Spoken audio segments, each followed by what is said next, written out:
Nació en Lugo hace 34 años, está casado, sin hijos, estudió 3 años matemáticas en la Universidad de Santiago de Compostela y luego piloto de transporte de línea aérea en Madrid y en Estados Unidos. Desde 2003 ejerce como comandante de línea aérea. En la actualidad estudia además Ingeniería Técnica de Sistemas Informáticos en la Universidad Abierta de Cataluña, en Barcelona, y en Tarragona, en la Universidad Sexta, Administración y Dirección de Empresas Aeronáuticas. Escritor y hombre polifacético donde los haya, como veremos, acaba de sacar a la venta su tercera novela ya. Don Francisco Narla, muy buenas noches. Buenas noches, y bienvenido. Gracias. Usted ha escrito novela, relatos, ensayos técnicos de aeronáutica, naturalmente, artículos y hasta incluso poesía. La verdad es que ha tocado casi todos los palos de la literatura. Sí, bueno, al principio yo creo que como muchos escritores uno tiene la inquietud de plasmar en el papel algunas cosas. Luego las publicaciones y demás llegaron principalmente por la parte técnica de los encargos editoriales sobre, pues como ya he comentado, aerodinámica aplicada y cosas así, pero siempre tuve esa inquietud por contar historias, probablemente porque, como siempre he dicho, los libros han sido mis mejores amigos. Asur, esta que tenemos sobre la mesa, que es su hijo de ahora, su tercera novela. Es una buena analogía. Sí, salió a la venta el pasado día 1 de este mismo mes de junio en el que estamos. Por los datos que tiene, ¿cómo marcha la cosa en cuanto a las ventas en estos primeros días, en las librerías? Estupendamente bien. Cifras reales y no se tienen de momento, y aunque queda muy bonito decirlo, hacer promoción de este tipo, lo cierto es que no existen. Nadie lo puede saber, se puede saber cómo está distribuida la novela y la aceptación. La aceptación es espectacular, la edición se ha distribuido prácticamente entera, es probable que se saque una en breve. Y no solo es eso, sino el trato que te dispensan los libreros. Poco antes de entrar en Platón me llamaba un librero a ver si podría ir a una librería de Orense a firmar. Aquí en Compostela, las veces que he estado, ha sido maravilloso. Y no solo eso, sino incluso el público en Internet. Ya hay foros en los cuales se habla de la película, se disputan los actores, se pelean entre ellos si va a ser tal o cual Asur o si va a ser tal o cual Gutiérrez. Maravilloso, ¿no? Cada día hay una alegría, es fantástico. Porque el martes estuvo usted, si no me equivoco, presentándola en la librería Nos de A Coruña, en donde además firmó ejemplares. ¿Y le resulta a usted pesado esta parte de la promoción, de estar en los medios de comunicación o firmando libros? En absoluto. Por dos motivos. Primero, porque lo entiendo como parte de mi trabajo. Y segundo, porque además me da la oportunidad de estar con los lectores. Y que no se sienta nadie mal comparado con los libreros. Y para mí, tanto unos como otros son la espina dorsal de este asunto. Yo escribo con el fin de entretener a los lectores, y el vehículo para llegar hasta ellos es, por una parte, ustedes, los medios, y por otra, los libreros. Y sin los libreros no podría llegar hasta los lectores, y sin los medios no podría llegar hasta los lectores. Sería injusto que a mí me pareciese mal estar aquí hoy teniendo una entrevista con usted, o el otro día en la librería Nos, o el día anterior, el sábado que estuve en Compostela. Es siempre un placer. Asur es el nombre de un héroe gallego, hablamos del siglo X, ¿no? Si no me equivoco. Siglo X, plena Reconquista. Protagoniza la novela, nacido en Outeiro, pone usted en la novela, en Outeiro de Rei, en Lugo. No. No, un Outeiro... No, elegí Outeiro precisamente para este tipo de situaciones, porque Outeiro realmente hay muchísimos en Galicia. Elegí Outeiro, yo necesitaba un lugar cercano a la ribera de Lulla, que es por donde entran los que hoy llamamos vikingos, en la incursión que a mí me interesaba para narrar la novela, y dentro de esos lugares en los que podía elegir, en el triángulo que forman el Pambre y el Ulla, cerca de Mácara, un sitio precioso que recomiendo visitar, encontré una pequeña capillita, Santa María de Pidre, preciosa. A día de hoy es un lugar que merece pasar una tarde allí, y sobre la que pude documentar bastante fehacientemente, porque siendo el siglo X es difícil, su preexistencia como templo sencillito en madera y demás en el siglo X. Cerquita de esta capilla está Outeiro, uno de los muchos outeiros de Galicia, y eso me sirvió para poder dar una narración lógica teniendo en cuenta una población que estuviese habitada en el siglo X.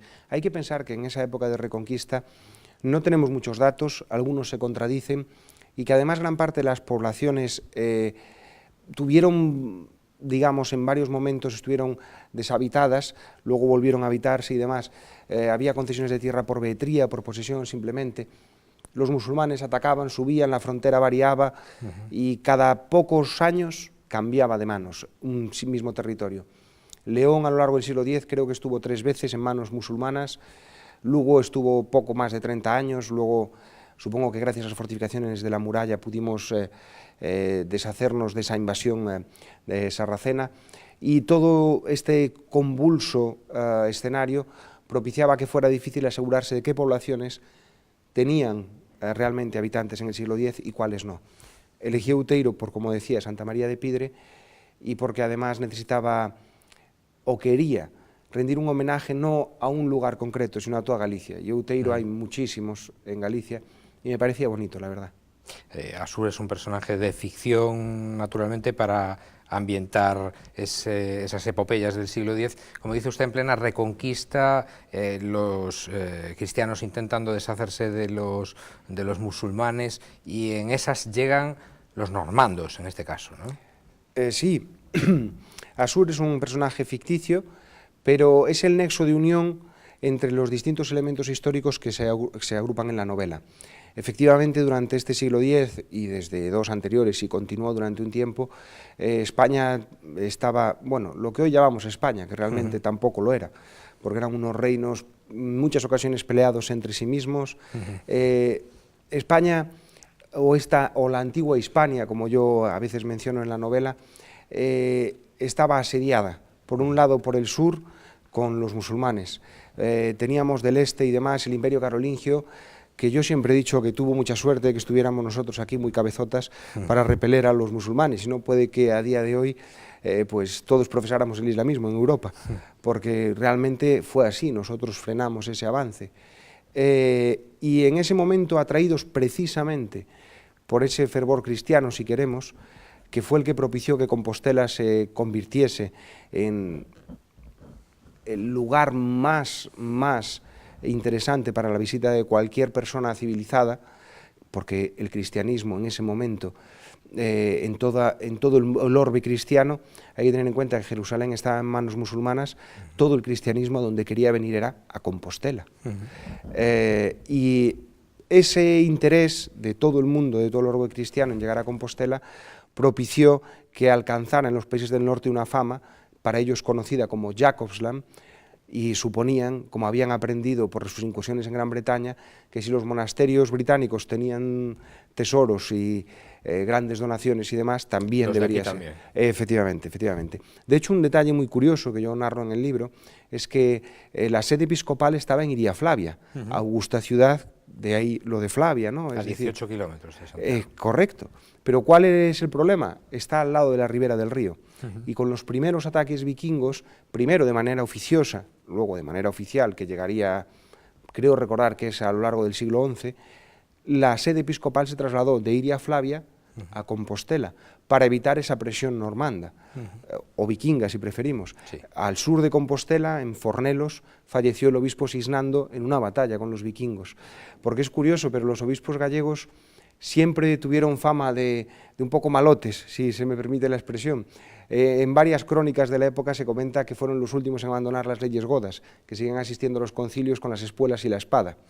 Pero probablemente era la tierra y esos ataques y demás los que hacía que, en preocupación por sus parroquias, actuaran de esa manera. Casi como soldados. De Dios, por lo menos, ¿no?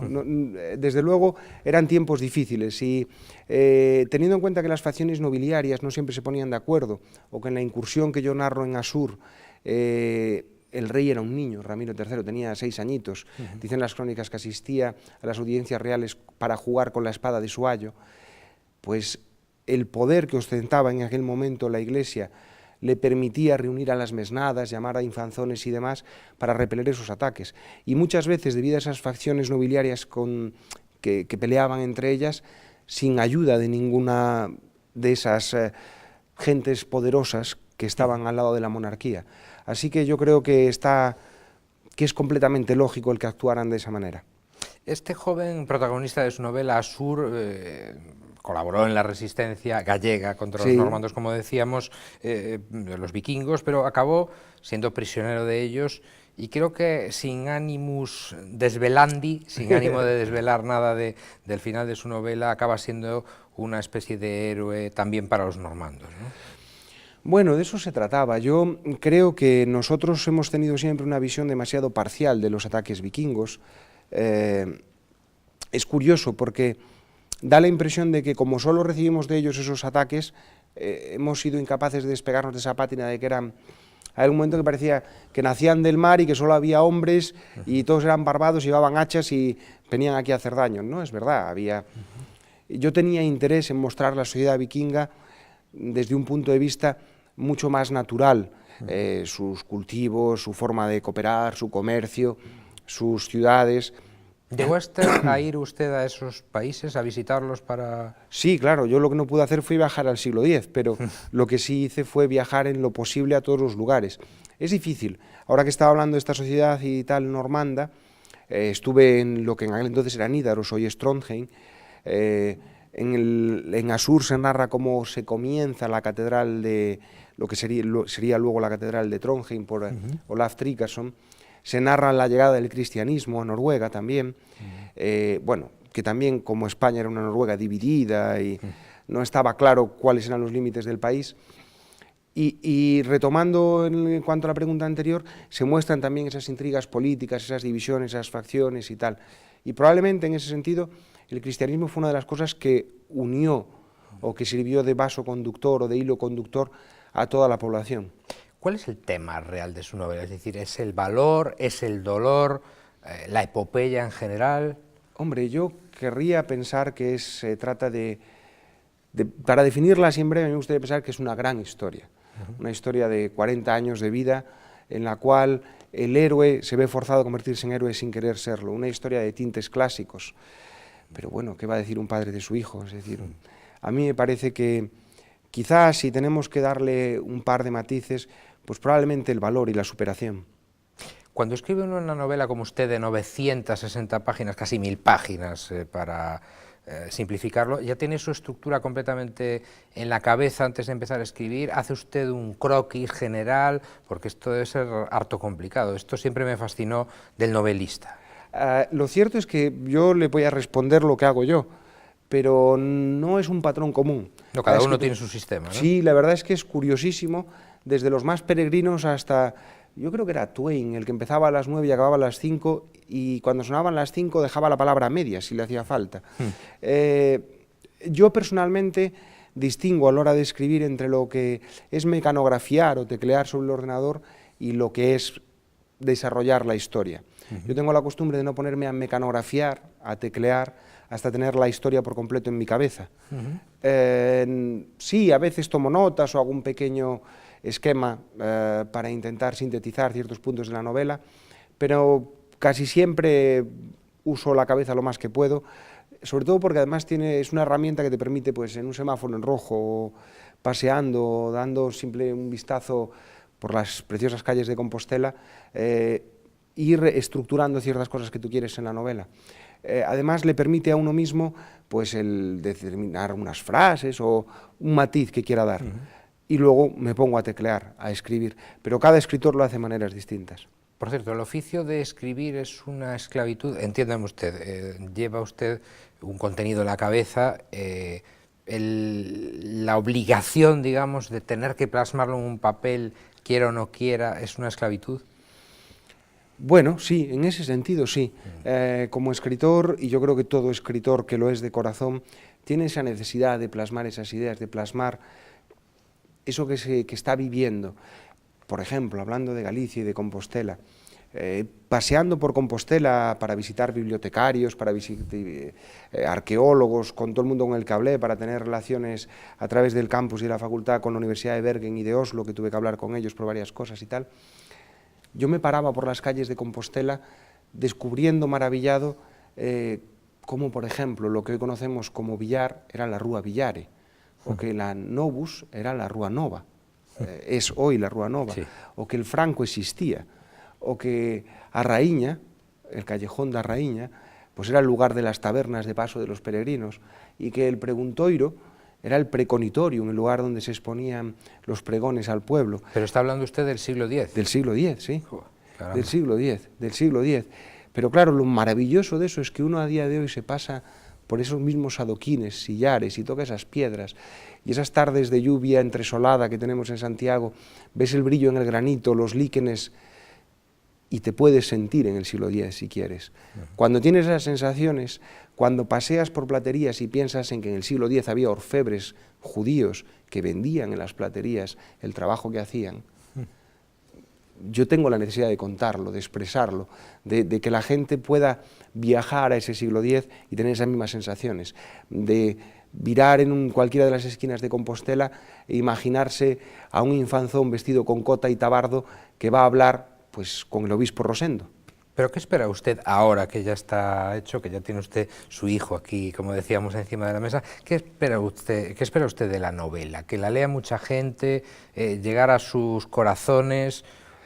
No sé. Bueno, a mí lo que más me gustaría, y hagamos una pequeña broma, en la portada se puede ver, hay un lobo acompañando a Asur, al personaje principal, ese lobo se llama Furco. Medio palmo, porque cuento la historia de cómo Asur lo encuentra cuando es solo un lobezno, un cachorro. Yo me gustaría ver dentro de 20 años que la gente le ha llamado Furco a sus perros. Pasear por la Rúa Nova y que alguien diga Furco y el perro se acerque. Porque Asur a su hijo lleva a ser mucho, ¿no? Bueno, no creo. Es curioso porque el apellido perdura. Es decir, a día de hoy tenemos Ansúrez y Asúrez como apellidos, hijo de Asur, igual que tenemos Fernández o Martínez. Sin embargo, mientras que Fernando y Martín sí han perdurado, yo no soy un experto, pero por algún motivo Asur no ha perdurado. La respuesta a la pregunta que me hacía usted es, a mí me gustaría que Asur perdurase, y me ha gustado la expresión que ha usado usted, en los corazones de la gente. A mí me parece que, no porque yo la haya escrito, sino porque creo que es una de esas historias que se lo merece por sí misma, por cómo es la historia. A mí me gustaría que perdurase en la gente, me gustaría que dentro de 20 años, cuando su nieto le pregunte ¿qué puedo leer, abuelo?, usted le diga Asur, porque marcó algo en su vida, llegó a su corazón, usando su expresión. Creo que hay además bastantes posibilidades, o algunas posibilidades, de que esta novela que tenemos encima de la mesa la veamos también en el cine, aunque sería, me decía usted antes de la entrevista, bastante costoso por escenario, vestuario, las localizaciones que habría que escoger, etcétera, ¿no? Sí, es curioso porque a veces dentro de este mundo editorial, y supongo que en muchos otros mundos sucede así, incluso antes de haber visto la luz, ya había mucha gente que se había interesado por Asur, y en los medios audiovisuales, las productoras y demás, fue un proyecto que llamó la atención desde el principio. Es verdad, ha habido conversaciones y tal, pero como bien acabamos de refrescar, parece ser que sería un proyecto muy costoso. A mí me haría mucha ilusión y me parece encantador ver cómo en internet se reparten a los actores y ya hay gente que dice a mí me gustaría que Asur fuera tal o cual. ¿No le tiene miedo usted al guión adaptado, ¿no? Porque No, a veces ahí se puede, entre comillas, desgraciar una novela. Sí, pero no, vamos a ver. A mí lo que me apetece es que mi historia pueda llegar a cuanta más gente mejor. Por poner un ejemplo musical, a lo mejor a alguien no le gusta que tal o cual cantante haga una versión de los tangos o de los boleros, pero si eso ayuda a que más gente conozca los tangos y los boleros, o que más gente se anime a comprar un disco de Gardel o de Manzanero, pues eso es bueno, porque al fin de cuentas estamos llevando eso a más gente.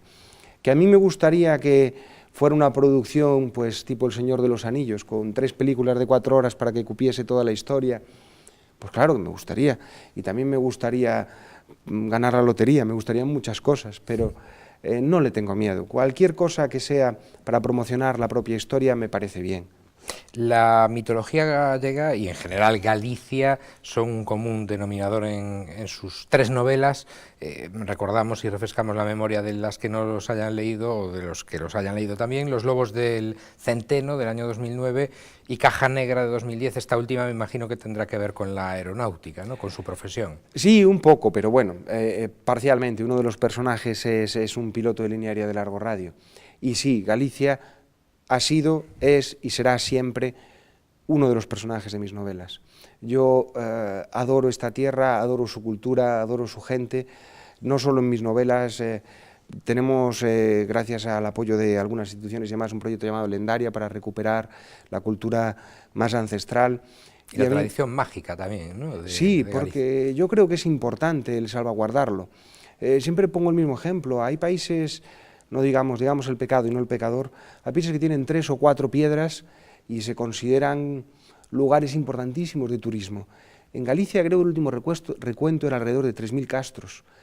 Hay 7, 8, una docena que están restaurados y no explotamos eso como deberíamos explotarlo. Es muy importante para a mi manera de ver, o humildemente, en mi opinión. El acervo cultural gallego es muy complejo, es muy amplio. Supongo que tiene mucho que ver con nuestra geografía tan intrincada. Tenemos muchas variantes, incluso en el propio lenguaje, pero no solo en el lenguaje, sino en nuestra forma de entender ciertas cosas de la vida cotidiana. Y creo que la Galicia de hoy debería hacer un esfuerzo enorme por preservar la Galicia del ayer. Esfuerzo debe hacer usted. Tiene 34 años, es comandante de línea aérea, es escritor, como hemos dicho, está estudiando en este momento Ingeniería de Sistemas Informáticos y también Administración y Dirección de Empresas Aeronáuticas, es aficionado a los bonsáis, al tiro con arco, la pesca con mosca, también escribe usted en libros de cocina, participa en foros, en programas de radio, de televisión. ¿Todo esto cómo es posible con su corta edad? A Dios rogando y con el mazo dando, trabajando. ¿Pero no duerme usted o cómo Poco, duermo poco. Pero no, he tenido suerte, me siento afortunado. Siempre he creído que la vida es justa y al que trabaja, se esfuerza e intenta hacer las cosas que debe hacer, antes o después le llega su recompensa. Yo he tenido mucha suerte y ahora se ve muy bonito, pero mis primeras novelas no salieron en editoriales importantísimas, con promoción a nivel nacional. Sin embargo, Los Lobos del Centeno, hubo que hacer una edición para Latinoamérica que la hicieron en México, ¿no? Sí, sí, ahora ha tenido una acogida muy buena además en toda la América hispanohablante, pero es a lo que voy. Al principio yo iba a las ferias de un pueblín pequeñito y ahora voy a la Feria de Madrid. Y no solo voy a la Feria de Madrid, sino que firmo libros con la caseta ya cerrada porque la gente tiene interés. Bueno, eso pasa ahora, pero llevo años en que ese éxito no estaba ahí. ¿Que vendría? Bueno, eso lo sé ahora, pero no lo sabía hace 4 años y seguía trabajando. Así que yo no creo que tenga ninguna virtud especial el haber alcanzado este cierto éxito. Yo creo que el trabajo es el que rinde. Don Francisco Narla, gracias por haber estado con nosotros, por habernos acompañado esta noche. Muchísimo éxito con su hijo, con esta novela Asur, esta novela histórica, repetimos, ambientada en el siglo X, con ese personaje gallego que fue hecho preso después por los normandos. Gracias, y que la próxima vez que hablemos esté su libro más que vendido y ya con ediciones por todas partes. Ojalá, ojalá así sea. Muchísimas gracias a ustedes, a todos los espectadores. Es un placer siempre venir hasta aquí. Gracias y muy buenas noches. Muchas gracias. Y ustedes ya saben que tienen una cita aquí en Popular Televisión Galicia, Nove Acción, de lunes a jueves, a eso de las 9:30, que pasen una feliz jornada, lo que queda de ella.